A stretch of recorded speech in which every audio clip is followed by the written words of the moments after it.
කැමති සංඛ්‍යාවක් ගන්න. ඒකට කැමති සංඛ්‍යාවක් එකතු කරන්න. ඒකෙන් ඔයාලා කැමති සංඛ්‍යාව ලැබිච්ච පිළිතුරෙන් කැමති සංඛ්‍යාවක් අඩු කරන්න. ඒ ලැබුණු සංඛ්‍යාව 6න් ගුණ කරන්න. ඒ ලැබුණු පිළිතුර 2න් බෙදන්න. ඒ ලැබෙන පිළිතුර නැවත 3න් ගුණ කරන්න. ඒ ලැබුණු පිළිතුර තනි ඉලක්කමක් දක්වා ගන්න.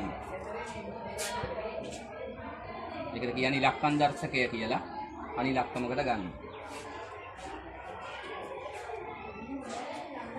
හරි.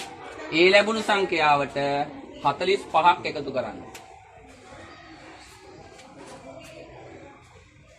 ඒ සංඛ්‍යාවෙන් 2ක් අඩු කරන්න.